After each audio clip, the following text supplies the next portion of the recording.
TIFU by returning an iPad I found to a flight attendant, by user Flashes404. So today I fucked up? Coworker and I are boarding a flight and we finally get to what we thought was out row 15C15F. They're both aisle seats and so we're sitting across from each other. After being seated for a minute I started looking at the row numbers again, realized we were actually in row 16C and 16F instead of 15C and 15F. So in between everyone trying to go past R and get seated, we scooted ahead a row and sat down really quickly. After about 5 minutes of being seated, I started reaching for my seat belts and found an iPad behind my back in the seat. I don't know how I didn't feel it before or even see the purple case in the seat before I sat down. Guess I wasn't really looking while trying to get out of people's way that were trying to make it to the back. As far as I know, no one was ever sitting the seat, so I thought perhaps someone left it from the previous flight because the guy next to me also didn't know whose it was and neither did my coworker. So I called the flight attendant and gave it to her. Fast forward 20 minutes later, while we're still on the ground and the last of people are boarding, the girl in front of me turns around and asks if there's anything in the pocket of her seat. My eyes now widen as I realized what happened. I asked her, "What exactly are you looking for?" and she said, "An iPad." I told, "Oh, you're good, I gave it to the flight attendant." So we tell the flight attendant and she comes back 3 minutes later saying they gave it to the gate agent thinking someone had left it behind from the previous flight, and said they were working on getting it back, but if they don't, they have her information and will hopefully get it back to her. My heart sunk as I heard that and I couldn't help but feeling bad about what had just happened. The good news is that she lives in the city where we were taking off from and they know what seat she was in and her information, so I'd like to think that she eventually gets it back at some point in the next few days. Dr. gave flight attendant an iPad I found in my seat and they gave it to the gate agent thinking it was from previous flight. Girl in front of me turns around and asks if I found an iPad after it was too late to recover. TIFU by slapping my wife's ass and joking on her birthday, by user Sticked Barrels. Updated. I, 50M, have been married to my wife, 53F, for 26 years. We have a strong and healthy marriage with 3 kids and I am in love with this woman. At this point in our lives we know all of each other's likes and dislikes. One aspect of our relationship is that I enjoy trying to make her laugh with cheesy pickup lines, dirty jokes, and embarrassing comments, usually about myself. These are things that I only share with her and only in private. Normally I am a quiet and stoic in public. Recently on her birthday, after presents and birthday wishes, we were alone at home. I slapped her on her ass, which I do a lot, and said, "Oh baby, let's get it on. I've never been with a chick as old as you." Of course I was joking, but holy shit, she was not amused. I apologized and we worked through it, but she said that I was a colossal asshole for making that joke. I didn't think that it was that bad, but I kept my mouth shut since I was in the wrong here. I now need to make up for this so that her birthday ends on a positive note. Dr. I slapped my wife on the ass on her birthday and said, "Oh baby, let's get it on. I've never been with a chick as old as you. This is going to cost me. Thank you for all of the kind and not so kind words. I appreciated reading everyone's thoughts, opinions, and insights. Again, thank you. Also, to the person who reported me to Reddit for mental health support, my wife thought that was hilarious." Update. My wife and I worked through this issue quickly and she wasn't really that upset about my joke. It turns out that right before my joke she was thinking about her age and the changes to her body, specifically her hair. I don't think that I would shock anyone here when I say that my wife's hair color is not natural. She started going gray in her late 20s and has been regularly coloring it to hide it. She is self-conscious about this and is bothered how society sees men with gray hair as distinguished but women with gray hair as old, her words not mine. Adding fuel to her internal fire is the fact that I have almost no gray hairs, only a few in my beard. Don't get me wrong, my wife is beautiful and it baffles me why she is concerned about her grays, but it's one of her insecurities, so I always try to reassure her. Well, the combination of her birthday, the insecurity of her gray hairs, and the slight resentment of my lack of grays had her primed for an argument. I joked about her age, then boom, it was on. As soon as she was done venting she realized that she was being irrational and told me as such, which was awesome because I'm not dumb enough to point that out to her. I'm making it sound like she is unstable, argument prone, but that not true. 2 or 3 times a year she will do something like this, but it's just a coping mechanism that she has. I'm 100% okay with this and it helps her, so in my opinion it's good. It's like she is verbally massaging some anger out of her body, it offers her relief in the end and I don't mind helping.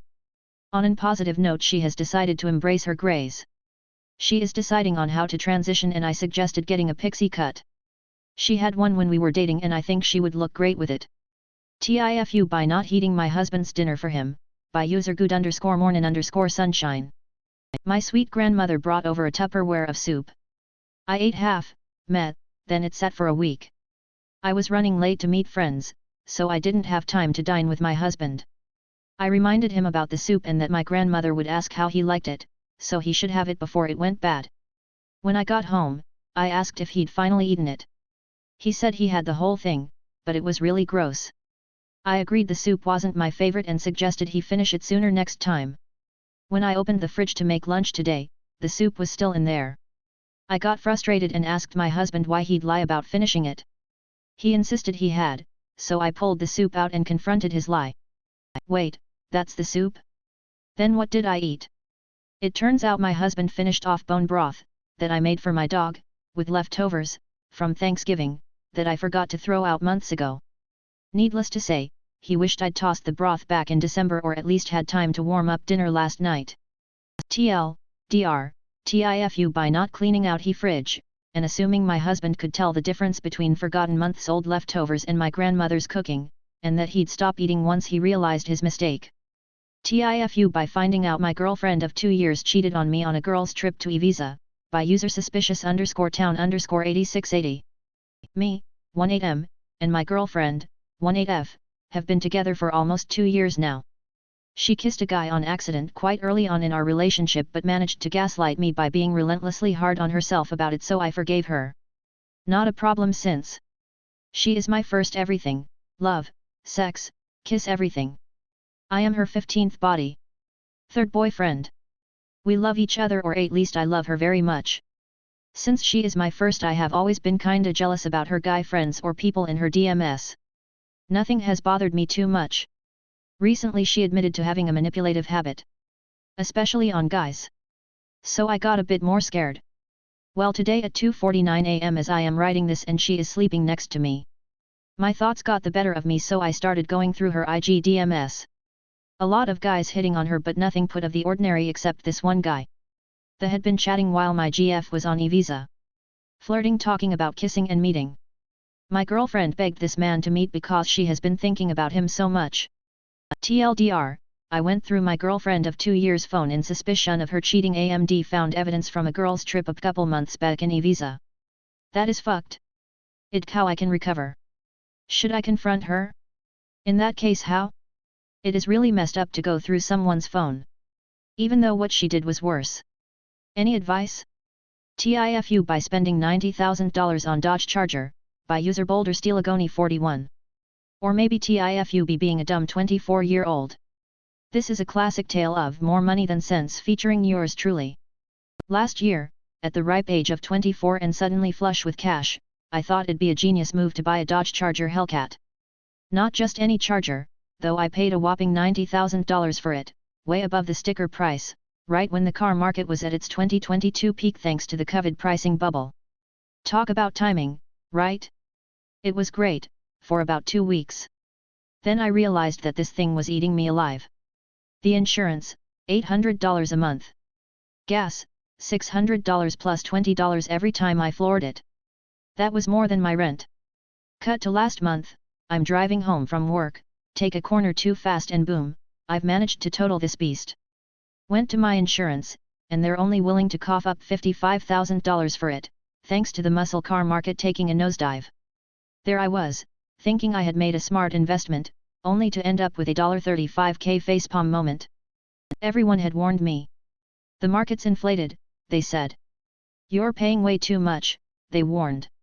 Did I listen? Nope. I was too caught up in the dream of roaring down the streets in that V8 supercharged monster. The crash itself was like a slap back to reality. Beyond just the twisted metal and lost dreams, it hit me how massive of a financial blunder I had made. That $35,000 gap wasn't just about the money. It was a lesson in humility and the value of financial wisdom, or my lack of it. This fuck-up wasn't just about wrecking a car. It was about wrecking my financial stability over a moment of impulsive pride. If there's any silver lining here, it's the hard-earned wisdom that's come from learning the hard way. To anyone reading this, let my mistake be your lesson. In the world of big purchases, especially in a volatile market, Don't let your impulses take the wheel. Just breathe and relax. And for the love of all that's financially sane, if you ever find yourself suddenly rich and eyeing a high-performance car, maybe, just don't. Or at least think twice, do your research, and for goodness sake, wait out the market frenzy. TLDR, came into money, ignored all advice, overpaid for a Hellcat Charger, crashed it, and insurance valuation showed me just how big of a financial hole I had dug myself into. Lesson painfully learned.